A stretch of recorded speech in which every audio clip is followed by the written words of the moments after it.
নমস্কার বন্ধুরা, welcome back to my channel. আমি ইন্দ্রাণী, আর আজকে আমি শেয়ার করছি চিকেন রেসিপি। অথেন্টিক ওয়েতে বা বাঙালি পদ্ধতিতে যে চিকেন আমরা রান্না করে থাকি, আর এইভাবে রান্না করলে চিকেনের টেস্ট কিন্তু সব থেকে সুন্দর আসে।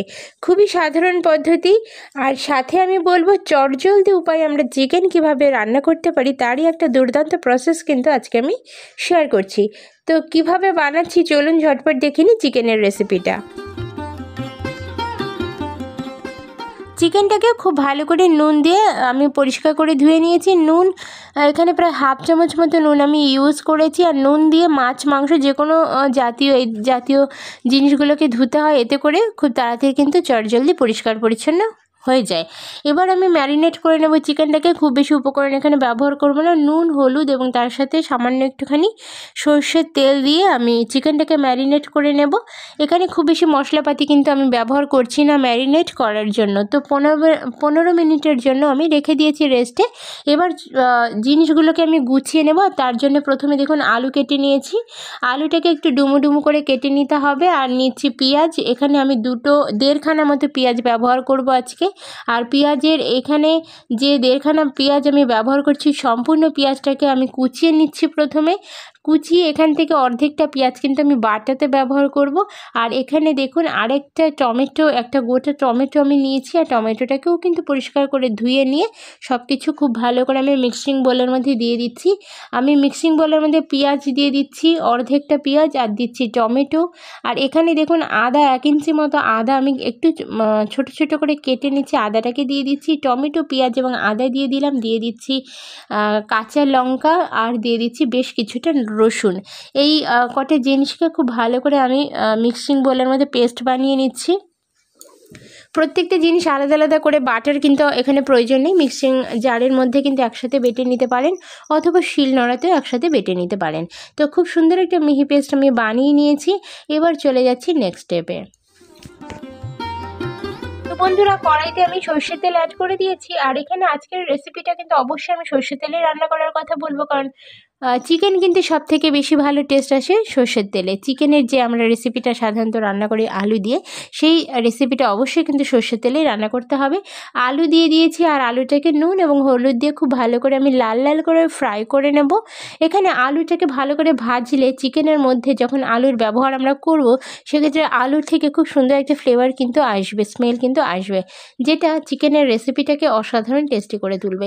তবে কেউ যদি আলু খেতে অপছন্দ করেন, তারা কিন্তু এখানে আলুটাকে স্কিপও করতে পারেন। আলু না দিয়েও কিন্তু বাকি পদ্ধতি ফলো করলে রেসিপিটা মানে চিকেনটা খুব সুন্দরভাবে রান্না করা যায়। আমি এখানে সর্ষের তেল অ্যাড করে দিয়েছি, আর তার মধ্যে দিয়ে দিচ্ছি গোটা সাদা জিরা। জিরাটাকে অবশ্যই একটুখানি তেলের ওপরে ফ্রাই করে নিতে হবে। 1 থেকে 2 মিনিটের মতো একটুখানি ফ্রাই করে নিয়েছি। নেওয়ার পরে এখানে দেখুন অ্যাড করে দিচ্ছি শুকনো লঙ্কা এবং তেজপাতা।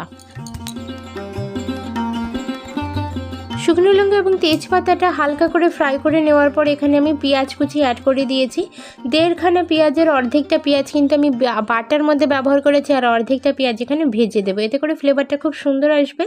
এবার আমি বাটা যে মশলা সেটা অ্যাড করে দিয়েছি। হালকা একটু নাড়াচাড়া করে এখানে গুঁড়ো মশলা ব্যবহার করছি। দেখুন হলুদের গুঁড়ো, জিরের গুঁড়ো এবং ধনিয়া গুঁড়ো এখানে ব্যবহার করেছি। আর দিয়ে দিচ্ছি কাশ্মীরি লাল চিলি পাউডার।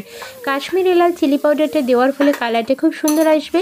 তবে চাইলে আপনারা এখানে লঙ্কার গুঁড়োটাও কিন্তু ব্যবহার করতে পারেন, তাতেও করেও কিন্তু কালারটা একদম লাল চলে আসবে বা রেড কালারের চলে আসবে। এবার খুব ভালো করে মশলাটাকে কষিয়ে নিয়েছি। কষানোর পরে এখানে আমি মাংসটাকে অ্যাড করে দিয়েছি। মশলাটা কষাতে মোটামুটি 5 থেকে 7 মিনিট সময় লেগেছে।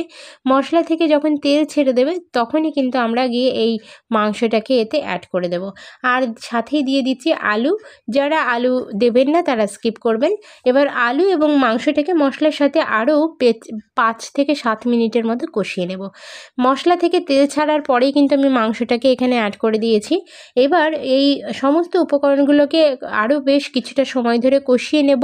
প্রয়োজন মতো একটু জলও আপনারা এখানে দিয়ে কিন্তু মাংসটাকে কষাতে পারেন। চিকেনের মধ্যে এতক্ষণে আমি কিন্তু নুন ব্যবহার করিনি, তো এবার পরিমাণ মতো নুন এখানে অ্যাড করে দিচ্ছি।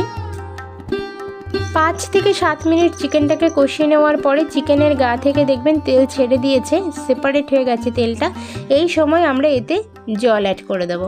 এই জলটা কিন্তু একদমই নর্মাল ওয়াটার, তবে চাইলে আপনারা এখানে গরম জলটাও ব্যবহার করতে পারেন। এবার এই জলটা দেওয়ার পরে এখানে ঝোলের ভাগটা কিন্তু আমি একটু কম রাখতে চাইছি, বা একটু গ্রেভি ভাবটা রাখতে চাইছি, যার জন্য জলটা কিন্তু এখানে 2 বাটি মতো ইউজ করেছি। তবে জল আপনারা যেমন রাখতে চান সেরকমটাই রেখে দেবেন, তাতে কিন্তু কোনো অসুবিধা নেই। খুব ভালোভাবে আমরা চিকেনটাকে রান্না করে নিয়েছি, মোটামুটি 5 থেকে 7 মিনিটের জন্য চিকেনটা কুক করে নিয়েছি। আর তারপরে দেখুন এখানে ভাজা মশলা এবং গোটা গরম মশলা দিয়ে দিচ্ছি। ভাজা মশলার মধ্যে গোটা জিরে, গোটা ধনে আর গরম মশলা, তার সাথে 2টো শুকনো লঙ্কা কিন্তু বাটা রয়েছে। তো ভালো করে রোস্ট করে আমি এটাকে মিক্সিং বলে গুঁড়ো বানিয়ে রেখে দিয়েছিলাম, সেই গুঁড়োটা কিন্তু এখানে ইউজ করে দিয়েছি। আর দিয়েছি গোটা গরম মশলা। এবার এই রেসিপিটাকে আরও একটু টেস্টি করার জন্য আমরা এখানে ঘিয়ের ব্যবহার করব।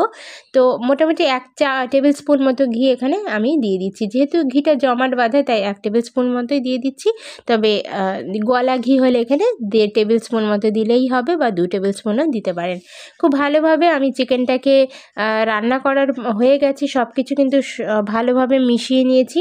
এবার এটাকে আমি 5 মিনিটের জন্য রেস্টে রেখে দেবো এবং গরম গরম ভাতের সাথে পরিবেশন করব। তবে চাইলে আপনারা লুচি, রুটি বা নান বা পরোটা যে কোনো কিছুর সাথে কিন্তু পরিবেশন করতে পারেন। তো আজকের এই চটজলদি রেসিপিটা আপনাদের কেমন লাগলো আমাকে কমেন্ট সেকশানে জানাতে ভুলবেন না। ভালো লাগলে একটা লাইক করার অনুরোধ রইল। ধন্যবাদ সবাইকে ভিডিওটা শেষ পর্যন্ত দেখার জন্য।